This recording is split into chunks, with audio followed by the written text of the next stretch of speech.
श्री स्वामी समर्थ रामकृष्ण आदी सगळ्यांना. आजचा वार आहे शनिवार आणि थोडंसं बाहेर निघालो.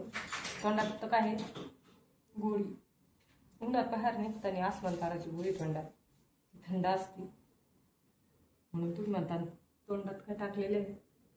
बोलताना कळतं लगेच, कारण पहिले आसमंताराच्या गोळ्या भेटायच्या बघा, ती गोळी आहे. चला मग तुम्हाला दाखवतो तिथं गेल्यावर काय काय सगळंच आहेत. पण आम्ही दोघी निघालेलो आहे आता सिटीत. चला व्हिडिओ बघत राहा.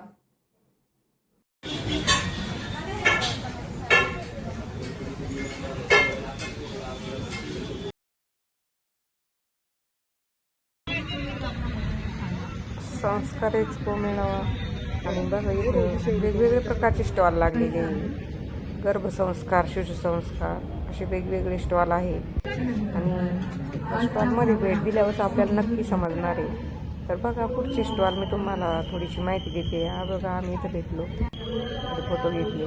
मी एंट्री आहे, एंट्री खूप सुंदर होती केलेली. आणि मग इथं गर्भावर बघा 9 महिन्याचे दिलेले, पहिला महिना दुसरा महिना असं 9 महिन्यापर्यंत कुठले कुठले संस्कार, कुठलं हवन आपण केलं पाहिजे. आणि म्हणजे आपल्या सगळ्या वस्तूंची माहिती दिलेली आहे. जातं पाटं बघा, दगडाचं कसं वस्तू दाखवलेले आहे. त्या जुन्या वस्तूसुद्धा याची प्रत्येक स्टॉलवर वेगवेगळी माहिती अशी दाखवलेली आहे आपल्याला. आता हे बघा आपण समोर दिसतंय सगळं झाडावरचं पण दिलेले आहे, म्हणजे छोटे छोटे रोपडे कसे तयार करायचे. टपामध्ये पण तो आपण कुंड्याचा वापर करतो, पण काही ठिकाणी तर तुम्हाला मी सांगते पुढं पण आहे दिलेले. बघा एवढे मोठे स्टॉल आले, खूप घेण्यासारखं आहे. 9 महिन्यामध्ये गर्भावर कसे संस्कार करायचे ते सगळे स्टॉल बघा. 9 महिन्याचे हवन वगैरे कसे, शिशुवर संस्कार, गर्भामध्ये कसे संस्कार करायचे. याच्या स्टॉलमध्ये असं पण दिलेलं आहे, बाळ आहे छोटंसं आणि फोन पण आपण यूज करायचं नाही असं तिथे दाखवलेलं आहे बघा. म्हणजे खूप मनावरची संतती, मनासारखी संतती जर प्राप्त करायची असली तर हा ग्रंथ खूप महत्वाचा आहे. गर्भावर संस्कार करायचे असेल तर हा ग्रंथ प्रत्येकाच्या घरामध्ये पाहिजे.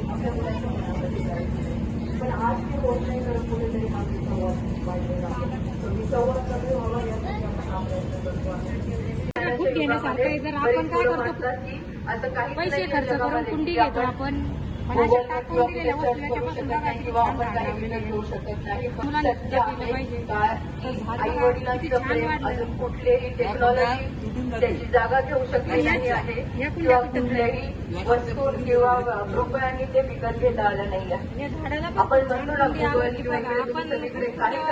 गुगल सर्च करायचं, पुन्हा बाजूला टाकून देतो झाड नाही आलं म्हणजे. जेव्हा आई जन्म देते ना बाळांनो तुम्हाला, तेव्हा आईच्या रक्ताचं दूध होतं आणि ते दूध ती आई तुम्हाला पाजत असते.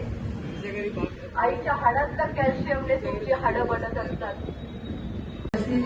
बघ इथं खूप छान असं मार्गदर्शन चालू आहे मुलांचं आणि पालकांचं. कसं आहे त्यांच्याशी बोलणं कसं असावं, त्याच्यानंतर पूर्ण स्टॉलला भेट दिली करत क्लासेस वगैरे, वेगवेगळे क्लासेस, करिअर त्याच्याविषयी खूप माहिती दिलेली होती. असं म्हणजे हजारोने आपल्या असे स्टॉल मांडण्यात आले होते. माहिती जेवढी सांगितली तेवढीच कमी पडेल. ज्यांना वेळ भेटेल त्यांनी 27 तारखेपर्यंत भेट द्या अवश्य. आपल्या मुलांना सुद्धा तिथे घेऊन जा, कारण जर एखाद्याला स्वतःचं करिअर घडवायचं असलं तर नक्की व्हिजिट करा इथं. आणि आपलं बघा 9 महिन्याचे हवन दिलेले, पहिल्या महिन्यात कुठलं हवन करायचं, कोणती सामग्री वापरायची.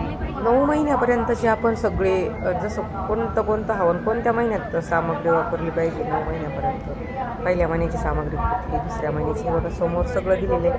जर याची व्हिडिओ जर तुम्हाला पाहिजे असेल तर नक्कीच सांगा. आणि जर तुम्हाला वेळ असला तर नक्की असं म्हणजे खूप छान आहे. गर्भावर संस्कार करायचे असले तर ज्यांना वेळ निघून गेलेली नाही आहे त्यांच्यासाठी तर खूप सुंदर असं मार्गदर्शन आहे. कारण बघा शेणापासून सुद्धा काय काय बनवलेले हे सुद्धा आपल्याला पंचगव्य गाईच्या शेणामध्ये असतं, ते पण खूप सुंदर त्याच्यापासून पण वस्तू बनवलेल्या आहे. हे सगळं 9 महिन्याचं आहे. कुठल्या महिन्यात कोणतं हवं नाही बघा समोर तुम्हाला दिसतंय. याच्यामध्ये आपण जर हे बघायचं असलं तर आपल्याला व्हिडिओसुद्धा हे करून आपण बघू शकतो. तर बघा समोर सामग्री दिलेली आहे सगळ्या हवनाच्या. आता हा 5व्या महिन्यामध्ये कुठल्या वस्तू वापरायच्या, नारळाची शेंडी, तूप हे 5व्या महिन्यामधलं हवन आहे. गर्भसंस्कार पुन्हा हे कितव्या महिन्यातलं आहे तुम्हाला सगळं समोर समजतं. बघा याचा व्हिडिओ जर पाहिजे असेल तर नक्की सांगा.